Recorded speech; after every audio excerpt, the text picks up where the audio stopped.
Hi, this is Susan Fleming, and today we're going to talk about how much money do you lose when you sell a house? That is a question that you definitely want to look into before you go sell your home. Now, the answer is it depends. A lot of the answers to my questions, or these questions I get, are it depends. You'll see that as the series progresses. But there's a lot of different factors to look at. Most people typically sell a house for more than what they pay for it. But there are some ways that you can lose money on a house, and I've done it. And if it happens, you just cut your losses and move on. But one way to lose money on a house is if you pick a house to remodel in a neighborhood that is not improving.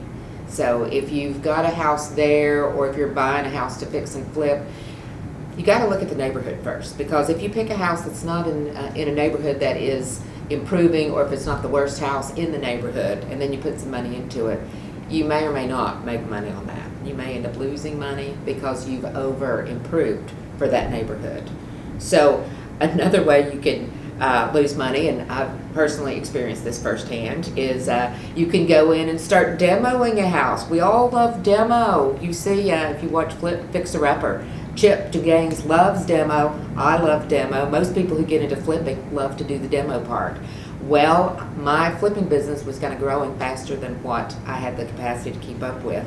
And so I bought this wonderful duplex down by Central Park in my area, and started to take out some walls, open up some walls to see how I could rearrange the floor plan, and then didn't have time nor money to keep moving forward with it. So I had that property for about 4 years, making the payments. The payments weren't that big, but the city started getting on me because the gutters were filled up. Different things happened. A gutter fell off the house. I mean, it was an older home, lots of charm, but needed a ton of work.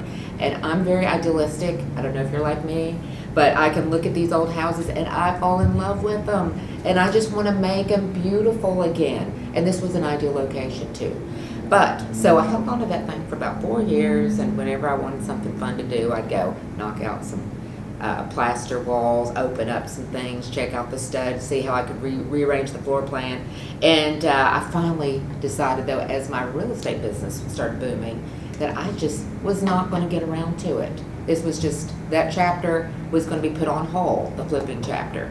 And so I finally sold it for $10,000 less than I paid for it, and was glad to get rid of it. I sold it for enough to just pay off the mortgage, and I could move on, and I didn't have to worry about the city giving me citations on the yard not being up to par and everything else. The roof had issues. The house had a ton of issues. So lesson learned is, first of all, kind of have a better plan when you first buy a house. Don't just fall in love with a house and buy it and go, I'll figure it out as I go. Sometimes I'm kind of impulsive, and I do that. But the other thing is, when you realize it's not going to go where you want it to, don't be afraid to let it go. And I paid off my mortgage, and I think I made about $1,000, on the mortgage. I mean, I ended up putting 10, probably more if you include the demo, into the house. But I was glad to let it go. And the rest of my business started booming because I let go of that weight that was hanging around my neck.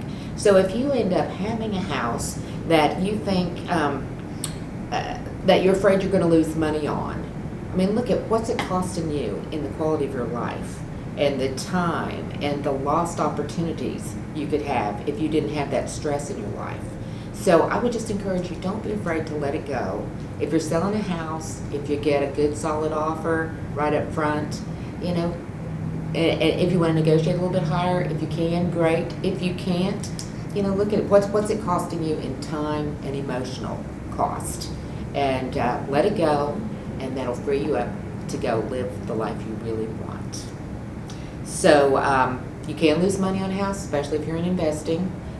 It's just part of the game, and you got to not be afraid of that, and you got to not let it get you down. You got to just get right back up, rework your plan, get out there and do it again. So this is Susan Fleming, and if you like this video, leave me some comments, leave me some other questions I can answer in future videos. Love talking with you. Thanks for joining me. Bye-bye.